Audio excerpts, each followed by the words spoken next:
Have you ever stopped to think about how we can just create and understand sentences we've never, ever heard before? It kind of feels like magic, right? But it's not. There's actually a secret code, a set of hidden rules our brains are using every single second. It's the hidden architecture of our language, and we're about to crack that code together. So let me ask you something. What is a polylingual?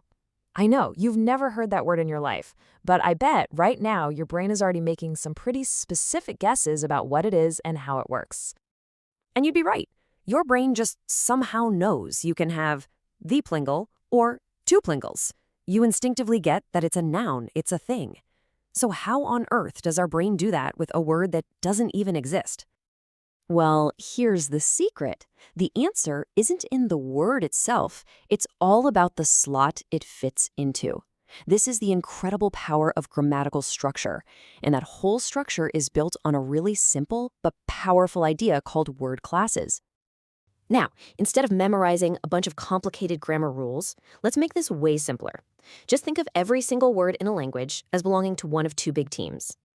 On one side, you've got the meaning makers. These are your nouns, verbs, adjectives, and adverbs, the words that carry the real content, the ones that paint the picture. And on the other side, you've got the structure builders. Words like the, and, in, they're the grammatical glue that tells us how all the meaning makers relate to each other.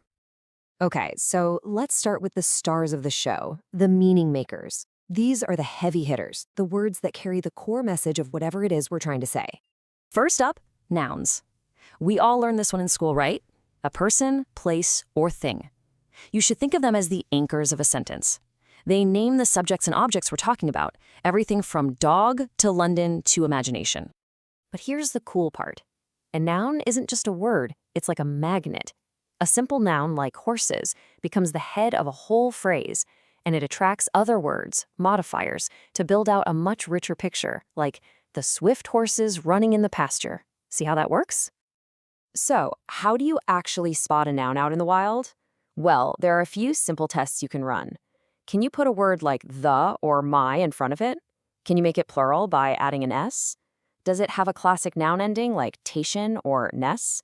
If the answer is yes, you're probably looking at a noun. Next up on the team are verbs. If nouns are the anchors, then verbs, they're the engine. They're what gives a sentence its action, like visiting or ask, or its state of being, like thinks or have been.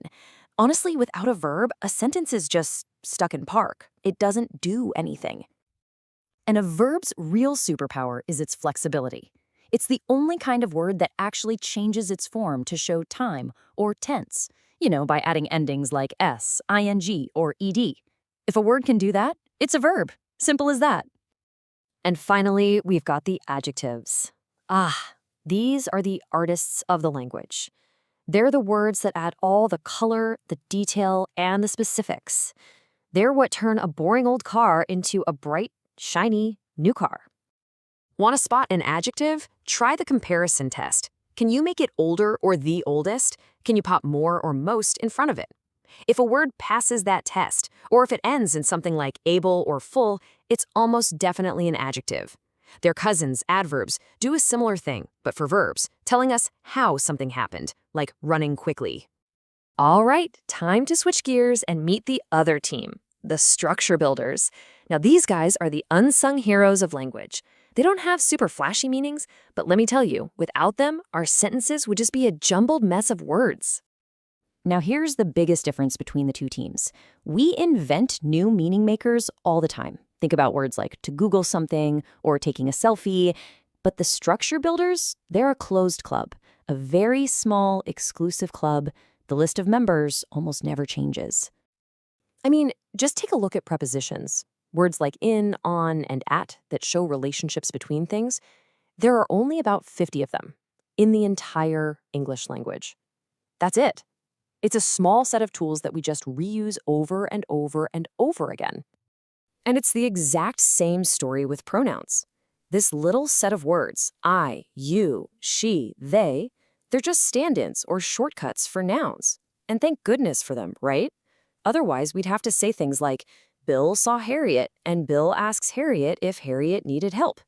It's just clunky. And the club has two other really vital players. First, you've got determiners, like the, a, and every. Think of them like a bouncer at a club door. Their job is to signal that a noun is about to show up. Then you have conjunctions, and, but, if. These are the ultimate connectors, linking words, phrases, and even whole ideas together. Okay, so we've met both teams, we know who the players are. Now for the fun part. Let's see how they work together to actually crack the code and build a real sentence. You know, when it comes right down to it, it's this simple formula. You take your meaning makers, you combine them with your structure builders, and boom, you get a complete coherent thought. This is the fundamental blueprint for pretty much every sentence we say. Let's break this sentence down. The meaning makers just jump right out at you. Bill thinks visiting Harriet. But look closely at all the little structure builders holding them together. That, and, have been, to, for. Take those away and the whole thing just completely falls apart. So here's my challenge to you. The next time you read anything, an email, a book, a street sign, whatever, try to see it. Can you spot the two teams playing on the field?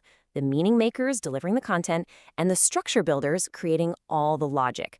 Because I'm telling you, once you see this hidden code, you'll start seeing it absolutely everywhere.